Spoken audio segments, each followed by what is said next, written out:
오늘 주일 예배는 암만 기도해도 아무리 기도해도 응답이 없는 것 같던데 왜 그럴까? 나는 왜 그렇게 느낄까? 이런 제목으로 잠깐 시간 은혜를 나누고자 합니다. 방금 우리가 읽은 본문 말씀의 주제가 무엇인가? 담대하게 살아라. 강하고 담대하라. 담대하게 살아라. 왜 담대하게 살아야 하는데? 하나님이 내 기도를 들으시기 때문이다. 여러분, 우리는 하나님이 멀리 계신다, 저 우주 끝에서 부말리 장천에서 내 기도를 듣고 계신다, 이렇게 오해하는데 착각하는데 아니라는 것이죠. 여러분, 요한복음 4장에 보면 하나님은 영이시니 그러셨잖아요. 하나님은 어디든지 계신다는 뜻입니다. 그래서 결론이 무엇이냐? 하나님은 바로 내 곁에서 내가 기도하는 모습을 귀하게 보시고 눈여겨보시고 주목해서 보시고 또 내 기도의 내용도 하나하나 놓치지 아니하시고 찬찬히 듣고 계신다는 것이죠. 여러분, 창조주 하나님이 내 기도를 듣고 계신다. 언제나 내 곁에서 내 기도를 듣고 계신다. 엄청 위로가 되지요. 그래서 성경은 우리들어 담대하게 살아라. 걱정하지 마. 담대하게 살아라. 그러셨던 것이죠. 또 한 가지 우리가 담대하게 살아갈 수 있는 이유는 언제나 하나님은 내 곁에서 내 기도를 듣고 계실 뿐만 아니라 영이신 하나님께서 언제나 어디서나 내 기도를 듣고 계실 뿐만 아니라 언제나 하나님은 응답하시기 때문인 것이죠.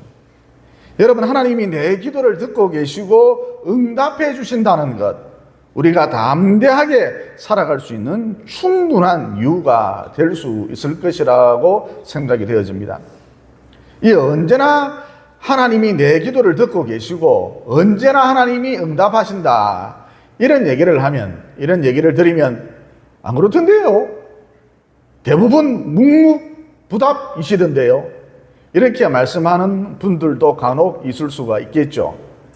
여러분, 이분들은 왜 이렇게 말씀하실까요? 내가 기도해도 하나님은 묵묵부답이신 것 같습니다. 여러분, 이분들은 왜 이렇게 말씀하실까요? 한마디로 자기가 원하는 방식으로, 자기 고집대로, 자기 주장, 자기 뜻대로, 쉽게 말해서 자기가 기도한 대로, 자기가 주절주절 떠든 대로, 또 무엇보다 자기가 원하는 때에 기도 응답이 오기를 바라기 때문입니다. 그래서 이런 식으로 응답이 오지 않으면 그만 기도 응답이 없는 것으로 간주해 버린다는 것이죠. 여러분, 기도는 누가 하는 것이죠? 당연히 내가 하는 것이죠. 그러면 응답은 누가 하는 것이죠? 내가 하는 것입니까? 아니죠. 하나님이 응답하시는 거예요. 응답은 여호와께로 말미암느니라. 따라서 내가 원하는 방식이 아니라 내 뜻, 내 고집대로, 내 계획대로 응답이 오는 것이 아니라 또 내가 원하는 때에, 시기적으로 내가 원하는 때에 응답이 오는 것이 아니라 하나님의 방식대로, 하나님의 뜻대로, 하나님이 계획하신 대로, 하나님의 시간표대로, 하나님의 타이밍, 하나님의 시간표대로 응답이 온다는 거예요. 여러분, 다시 한번 강조합니다. 응답이라고 하는 것은 하나님이 하시는 것입니다. 그러므로 하나님의 방식대로, 하나님의 뜻대로, 하나님의 플랜대로, 하나님의 시간표대로, 곧 하나님의 타이밍에 맞추어서 응답이 온다는 것이죠. 그리고 여러분, 이렇게 하나님의 뜻대로, 하나님의 방식대로, 하나님의 플랜대로 응답이 오는 것이, 또 하나님의 타이밍, 하나님의 시간표대로 응답이 오는 것이 내 인생에 있어서, 우리에게 있어서 가장 적절하다, 족하다, 선하다, 아름답다는 거예요. 여러분, 우리는 성질이 급해서 기도 응답이 빠르면 빠를수록 좋다 그러지만 하나님이 보실 때, 시공간을 초월해 계신 그분이 보실 때, 또 모든 것을 가지고 합력하여 선을 이루어 가시는 그분이 보실 때, 하나님이 보실 때 그렇지 않은 경우가 꽤 많거든요. 그러니까 쉽게 말해 우리는 지금 바로 당장 이걸 참 좋아하는데, 만약 지금 당장 바로 응답해 줄 경우 이게 우리에게 큰 해가 될 수도 있다는 것이죠. 악이 될 수도 있다는 것이죠. 우리를 망쳐버릴 수도 있다는 것이죠.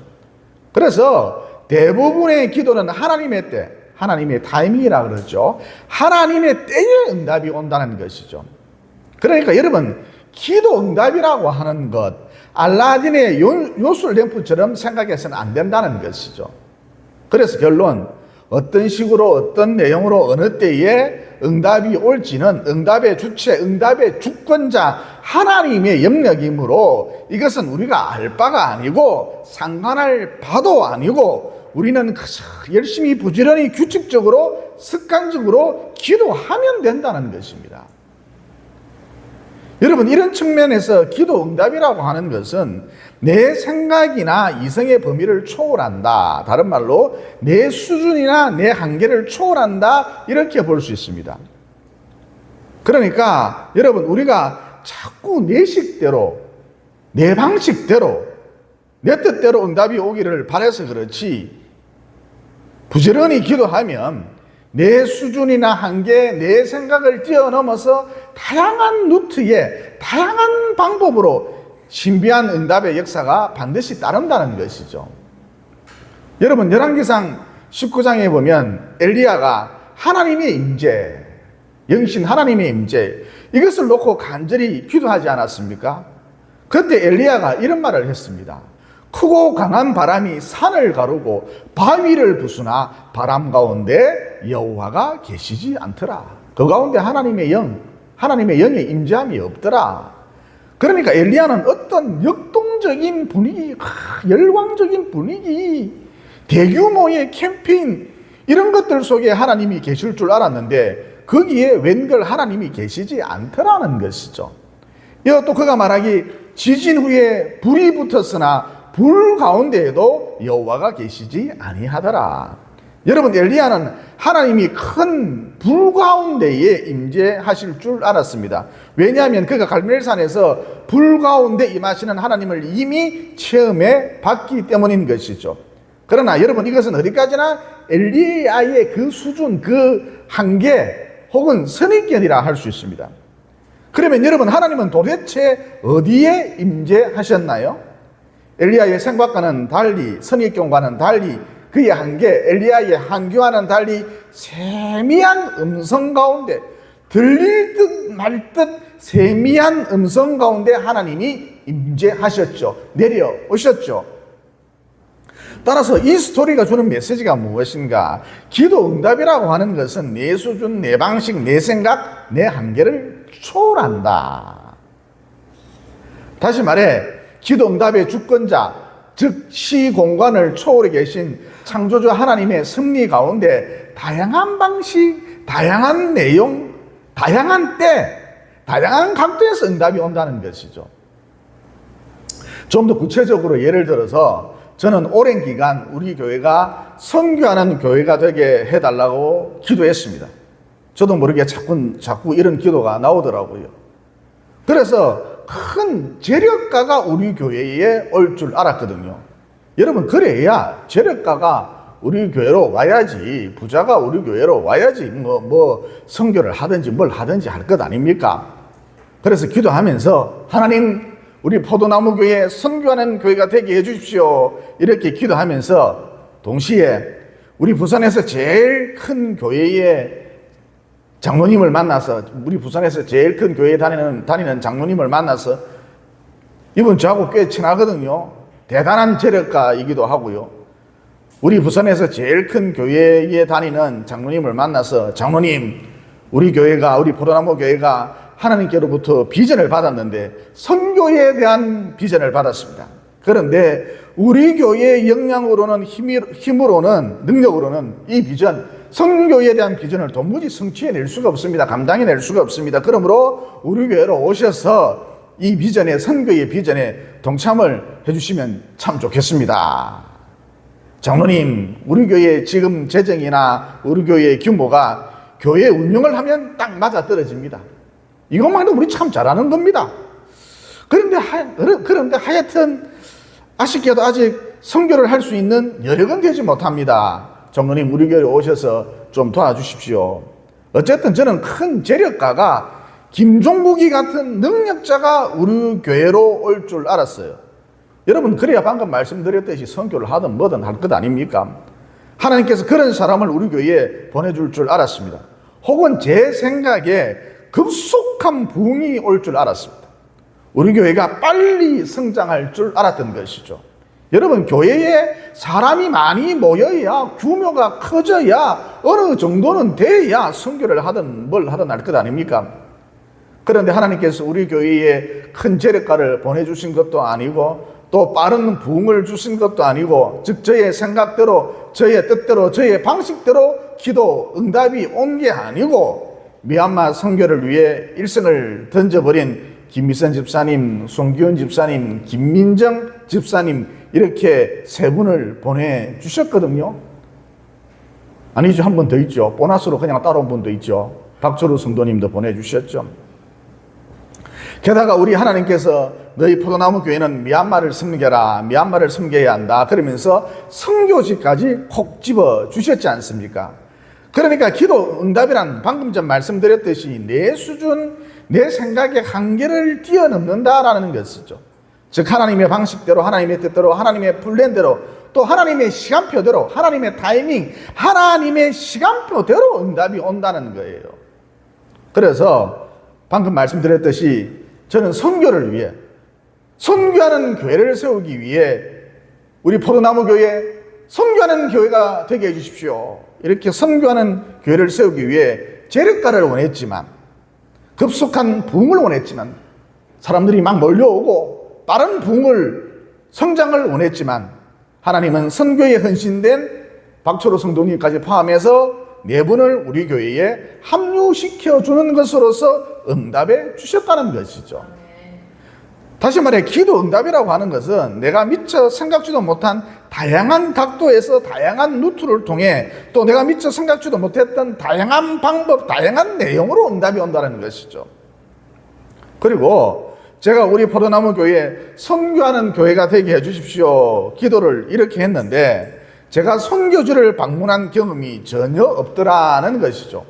그도 그럴 것이 지금까지 시간도 없었고 교회를 비울 수 없었잖아요.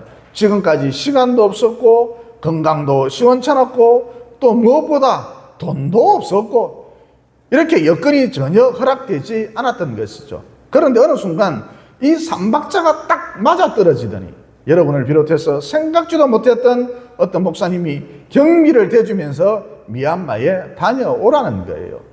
또 제가 없는 동안, 교회를 비운 동안 자기가 이 교회를 지켜주겠대요. 설교도 자기가 해주겠대요. 게다가 그 당시 컨디션도 최고로 좋았거든요. 어쨌든 어느 순간 이 삼박자가 딱 맞아떨어지더니 언감생심 미얀마에 다녀올 수 있었던 것이죠. 여러분, 제가 제 인생을 살아가면서 듣도 보도 못한 미얀마에 다녀오리라고는 꿈에서조차 생각하지 못했거든요. 여러분, 이와 같이 하나님의 응답은 다양하다. 내 생각, 내 수준의 한계를 뛰어넘는다는 것이죠. 그리고 제가 즐겨 쓰는 예화인데, 어느 선교사 지망생이 있었습니다. 해외 선교사로 파송받기 위해 몇 년간 철저히 교육을 받았고 이제 선교지로 떠날 일만 남았던 것이죠. 그래서 그는 뜨겁게 기도했습니다. 하나님 감사합니다. 드디어 선교지로 떠나게 되었습니다. 남미 아마존 부족들을 제게 주십시오. 아마 아마존으로 가게 되었던가 봐요.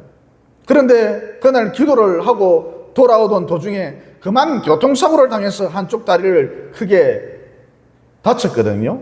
얼마나 심하게 다쳤던지 의족을 하는 상황까지 되었답니다. 여러분, 이제 뭐 선교고 뭐고 그 인생은 엉망이 되어버렸죠.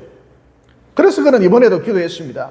주께서 왜 내 기도에 응답하시지 않습니까? 오히려 정반대로 응답하십니까? 이어 그는 먹고 살아야 하니까 얼른 다른 일자리를 알아봤습니다. 그런데 정확히 1년 뒤 선교본부에서 뜻밖의 전화가 왔습니다. 비록 의족을 한 상태지만 남미 아마존으로 떠날 수 있겠습니까? 이어 이 소리를 듣자마자 그는 즉시 예, 떠날 수 있습니다 라고 대답을 했답니다. 왜냐하면 그는 비록 장애인이 되어서 다른 일을 하고 있었지만 여전히 선교에 대한 불이 그의 마음 가운데 이글이글 타오르고 있었기 때문입니다.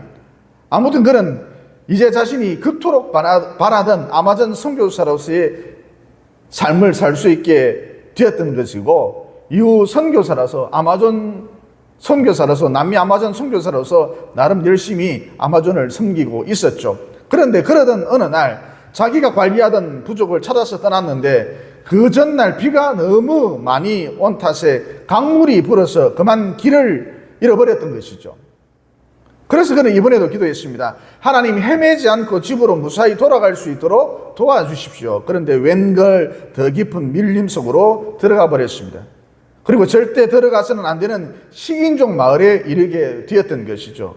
이어 그는 선교사님은 식인종 무리와 마주쳤고, 아니나 다를까 이 식인종들이 선교사님을 빙 둘러싸고 참으로 위협을 했습니다. 그리고 식인을 할 목적으로 그 식인종들이 선교사님을 결박하려고 했죠. 여러분, 그때 그 순간 이 선교사님이 너무 상황이 다급하니까, 급박하니까 자기 의족을 떼주면서 옛다는 다리부터 하나 먹어라 그랬답니다. 그런데 그럼에도 불구하고 사람이 전혀 고통스러워하지 않고 멀쩡하거든요. 편하게 이 선교사님이 앉아 있거든요. 또 생글생글 웃고 있거든요. 이 식인종들이 이 사람은 우리가 먹을 수 있는 보통 사람이 아니다, 이 사람은 신이다 그러면서 갑자기 선교사님을 큰 의자에 앉히더니, 꽃가마에 앉히더니 막 절을 하기 시작했던 것이죠. 또 온갖 음식을 차려다 주면서 막 춤을 추기 시작했던 것이죠. 그러니까 이 선교사님을 경배의 대상으로 삼았던 것입니다. 그래서 결국 어떻게 되었느냐, 이 선교사님이 아마존 식인종 마을에 꽤 오랜 기간 머물면서 나는 신이 아니다, 나는 신의 아들이다, 너희도 예수님을 믿으면, 예수님을 믿기만 하면 나처럼 신의 아들이 될 수 있다, 이렇게 복음을 전해 주었고, 결국 그 식인종 마을이, 전체 식인종 마을이 복음화 되었던 것이죠. 물론 식인 풍습도 사라졌겠죠. 또 식인종 마을 중앙에 우상을 섬기는, 귀신을 섬기는, 토속신을 섬기는 사당이 있었는데, 큰 사당이 있었는데 이 큰 사당을 식인종들이 직접 허물어 버리고 교회까지 세웠습니다. 여러분, 난데없이 교통사고를 당해서 의족까지 하는 지경이 됐습니다. 그 삶이 얼마나 억울합니까? 불행합니까? 생각하면 생각할수록 분노가 치밀어 오르지 않습니까? 왜 하필 나에게 이런 일이, 그러면서 분노가 치밀어 오르지 않습니까?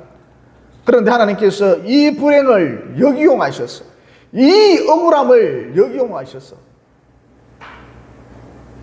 이 분노를 역이용하셔서 이 선교사님을 생각지도 못한 큰 위경에서 건져내 주셨을 뿐만 아니라, 더 나아가 이 선교사님을 통해서 아마존 식인종 마을 전체를 구원에 이르게 하셨던 것이죠.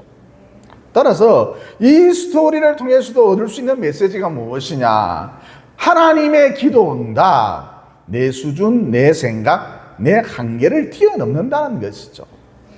여러분, 요셉 스토리도 비슷한 케이스라 할 수가 있습니다. 여러분, 요셉은 아버지 야곱으로부터 신앙교육을 잘 받았죠. 그래서 기도 생활이 습관화되어 있었습니다.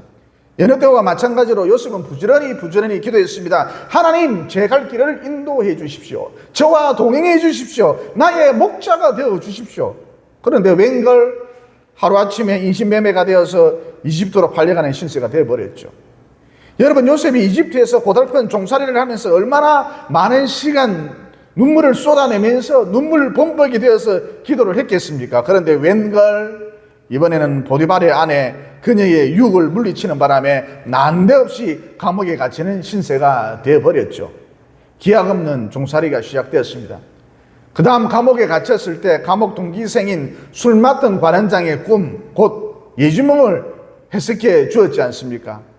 여러분, 요셉이 얼마나 기도를 평소에 많이 했던지 영감이 엄청 탁월했던가 봐요.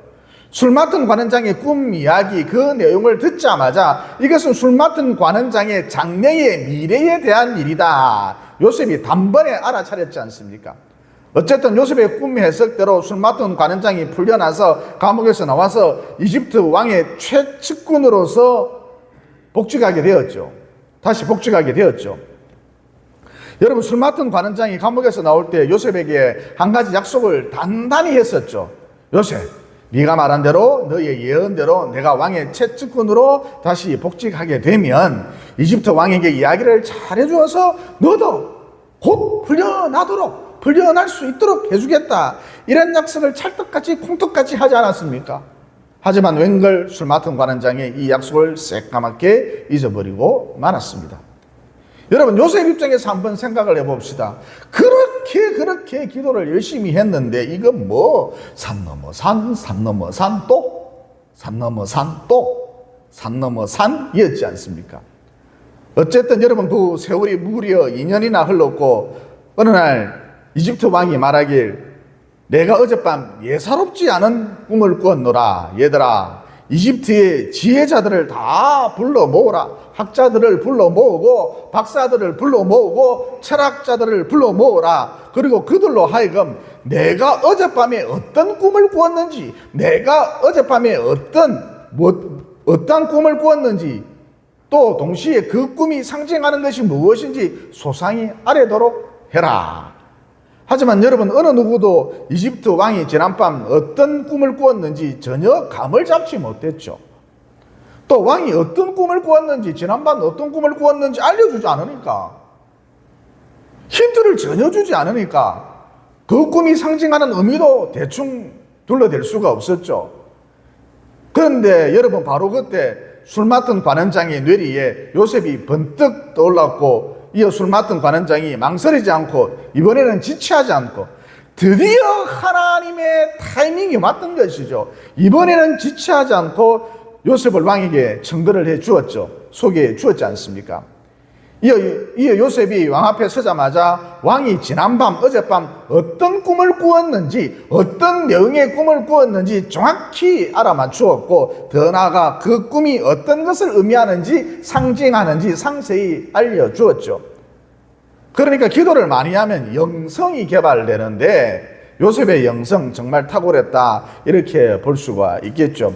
어쨌든 요셉의 정확한 꿈 해석, 탁월한 꿈 해석, 이것을 전해들은 이집트 왕이 말하길 내가 일찍이 이집트 땅에서 이같이 총명한 자를, 영성이 탁월한 자를 보지 못했다. 그러면서 그를 하루아침에 국무총리로 이집트의 2인자로 발탁하지 않았습니까? 그래서 결론적으로 요셉이 그 극심한 가뭄의 때에 7년간의 혹독한 그 가뭄의 때에 많은 생명들을 살려낼 수 있었죠. 근동지방의 수많은 사람들이 요셉 댁에 살 수가 있었습니다. 그러니까 뭐예요? 요셉이 인신매매되어 이집트에 팔려간 것도, 감옥에 갇힌 것도, 억울한 옥살이를 한 것도, 또 무엇보다 술 맡은 관원장이 무려 2년 동안이나 요셉과의 약속을 새까맣게 잊어버린 것도 요셉을 애굽의 통치자로 세우기 위한 하나님의 완벽한 전략이었던 것이죠. 따라서 우리가 요셉 스토리를 통해서도 알 수 있는 것이 무엇인가? 기도 응답이란 내 수준, 내 생각, 내 한계를 뛰어넘는다는 것이죠. 그래서 여러분, 또 한 번 강조합니다만, 어떤 식으로, 어떤 내용으로, 또 시기적으로 어느 때에 기도 응답이 올지는 우리가 알 바가 아니다. 상관하지 말라. 하나님의 영역이다. 그러므로 우리는 어떻게 하면 된다? 그저 부지런히 기도만 열심히 하면 된다는 것이죠. 그러면 미처 내가 생각지도 못했던 여러 응답들이, 하나님의 뜻에 맞는 다양한 응답들이, 참 보석 같은 응답들이 내 삶을 풍성히 채운다는 것이죠. 내 삶을 기름지게 한다는 것이죠. 혹은 감히 내가 상상하지도 못했던, 전혀 예상하지도 못했던 참으로 신비로운 삶을 살게 된다는 것이죠. 신비로운 삶이 사라져요. 혹은 내일 일을 알지 못하는 한계성의 존재지만, 어찌 보면 하루살이 같은 존재지만, 이런 나를 통해서 위대하고 놀라운, 크신, 어마어마한 하나님의 뜻이 나를 통해 이루어지기도 한다는 것이죠. 여러분, 우리가 하나님의 성전을 건축하게 될 것이라고 어디 상상이나 했겠습니까? 20평 남짓 지하교회에서 신앙생활을 할 때에 곰팡이 냄새가 진동을 하는 지하에서 신앙생활을 할 때에 이런 큰 건물을 지을 것이라고 어디 상상이나 했습니까? 그런데 이런 놀라운 일이 마침내 벌어졌지 않습니까? 그저 부지런히 기도할 때에 이런 일이 벌어진다는 것이죠.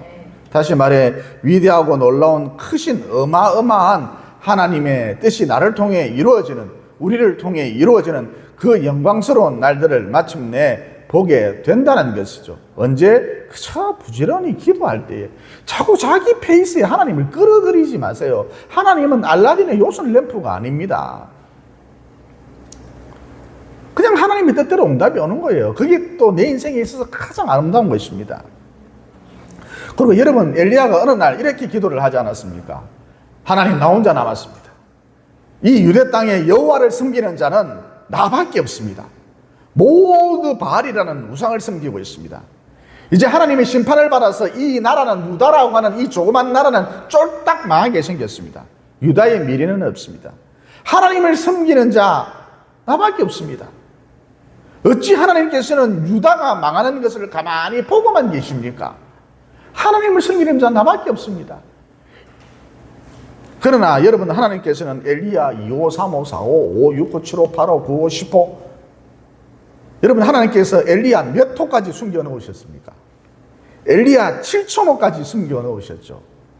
바알에게 무릎을 꿇지 않은 자 7,000명이나 된다 그러셨습니다. 그러니까 여러분, 하나님의 응답이라고 하는 것은 내 수준, 내 한계, 내 바운더리를 뛰어넘는다는 것이죠. 그래서 거듭 강조합니다마는 내 방식대로, 내 뜻대로, 내가 원하는 때에 응답이 오지 않는다고 해서 기도 응답이 없다 그러면서 어린아이처럼 징징 거릴 것이 아니라 부지런히 엎드리기만 하면 된다는 것이죠. 또 한 가지 예를 들어서 정 에스더 집사님이 저하고 지금 거리에 살다 보니까 에스더 집사님의 삶이 고스란히 드러날 때가 있거든요. 그래서 어떨 때 보면, 어떤 경우에 보면 에스더 집사님이 일을 추진함에 있어서, 사업을 함에 있어서 방해 세력들이 혹은 대적들이 막 일어날 때가 있거든요. 그러면 에스더 집사님이 바짝 엎드립니다. 하나님, 저는 참 무능력합니다. 한낱 죄인에 불과합니다. 하나님, 불쌍히 여겨 주십시오. 그러면서 바짝 엎드립니다. 그러니까 대적이 일어나니까, 방해꾼들이 여기저기서 들불처럼 일어나니까 에스더 집사님이 하나님 중심의, 여호와 중심의 신앙을 회복하더라는 것이죠. 다시 말해 대적으로 말미암아, 방해꾼들로 말미암아 사람이 싱싱해지더라는 것이죠. 영혼이 깨어나더라는 것이죠. 그러면 그 많았던 방해 세력들이, 대적들이 모두 어디로 사라졌는지 순식간에 자취를 싹 감춰버리더라는 것이죠. 그런데 여러분, 대적이 사라지고 방해꾼들이 사라지니까 일이 수풍수풍 잘 풀리니까, 평안하니까 우리 에스더 집사님 더 이상 엎드리지 않더라는 것이죠. 하나님 불쌍히 여겨주십시오. 더 이상 그러지 않더라는 것이죠. 바쁘다. 형부님 요즘 너무 바쁘거든요. 그러면서 기도의 자리를 아예 내팽개치더라는 것이죠. 그러자 또 어떤 일이 벌어졌느냐? 여러분, 어떤 일이 벌어졌겠습니까?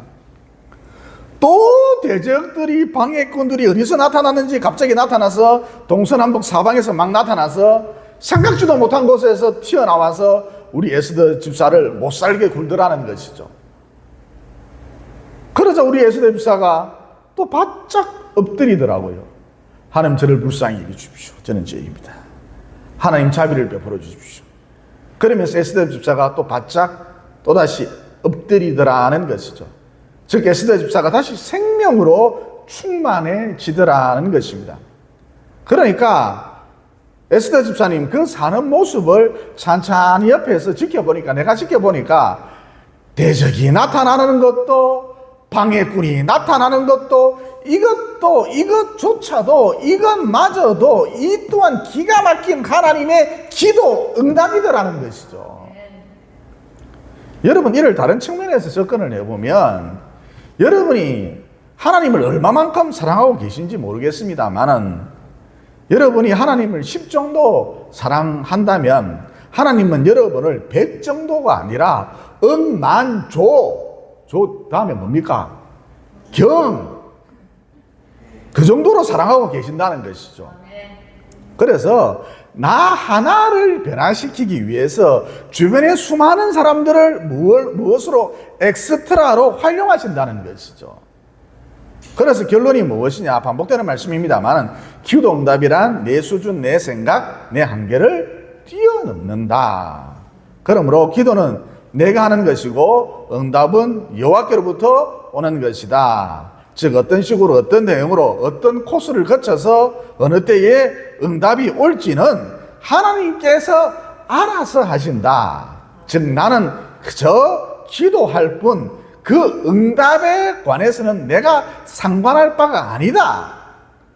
성경이 가르쳐주는 이 진리를 붙드시고 그저 부지런히 기도하심으로 다양한 응답들로 내 인생을 보석처럼 꾸며나가시고 하나님의 뜻에 맞는 그 다양한 응답들로 내 인생을 보석처럼 꾸며나가시고 또 내가 감히 상상도 못했던 신비로운 삶도 경험해 보시고 이런 삶도 한번 누려보시고 더불어 남은 여생 내일 일을 알지 못하는 연약한 존재지만 하루살이 같은 존재지만 크신 위대한 하나님의 뜻을 이루어드리는 귀한 축복의 통로로 아낌없이 쓰임 받으시기를 예수님 이름으로 진심으로 축원을 드립니다. 기도드리겠습니다. 은혜가 풍성하신 하나님, 오늘 말씀을 통해서 기도 응답이라고 하는 것은 내 생각, 내 수준, 내 한계, 나의 바운더리를 뛰어넘어서 하나님의 생각, 하나님의 뜻대로 응답이 온다. 또 우리는 성질이 급해서 인스턴트 라면 같아서 기도 응답도 지금 당장 오기를 바라지만 하나님의 때에, 하나님의 타이밍, 하나님의 때에 기도 응답이 온다. 그리고 이런 식으로 기도 응답이 오는 것, 이게 내 인생에 있어서 가장 좋은, 가장 유익한 최적의 타이밍이자 가장 선하고 완벽한 응답이라는 진리도 깨닫게 되었습니다.